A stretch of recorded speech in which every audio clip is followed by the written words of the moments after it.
继续来看，这行政院呢提出总预算案甲财违法两个复议案，结果呢立法院会因为拿病赢这人数是有较济，所以两案拢甲否决。民进党是宣布3月15开始会下乡来宣讲，第一波是有8场，要甲民众来解说这总预算案安尼舞落去，到底会产生什么款的影响？风声这倒影态也会到位。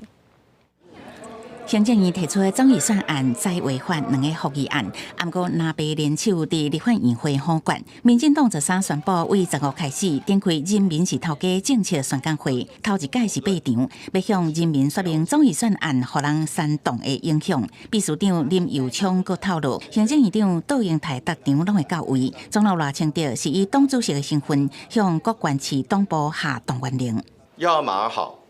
又要马儿不吃草。 而总预算就是国家进步所需要的燃料，把预算砍掉，国家怎么加大投资，怎么促进社会经济更大规模的一个进步还有发展？我们已经善尽身为公务员和政务官的权利、义务和责任。下一步该如何继续做宪政救济，乃至于任何能够改变现状的努力，我们都会一步一步的向前进。林佑昌讲，立法院表决会使输，不过守护台湾民主体制的战役未使输。面对民进党下乡宣讲，民众党23嘛启动人民爱当家做主的宣讲，拨乱改正，第一站要为新北出发，再个扩大到全国，欢迎各方意见领袖来响应。我们在下个礼拜天下午会从新北的板桥出发，强力打击民进党政府所散布的假讯息。更重要的是，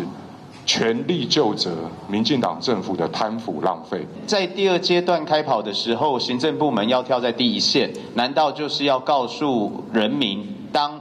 不是民进党过半的时候，民进党就会出来再做这样子的一个动作吗？那是国民党是不是原来安排宣讲反制民进党？安明凯表示，党部会有相关的安排，伊家己是伫选区一直伫宣讲，互民众看清楚即卖政府扮演的角色。总预算案在违法的复议案，互人否决了后，是不是提实现？行政院无甲话讲好确定，不过调也已经开动宣讲的攻防。公视新闻采访报道。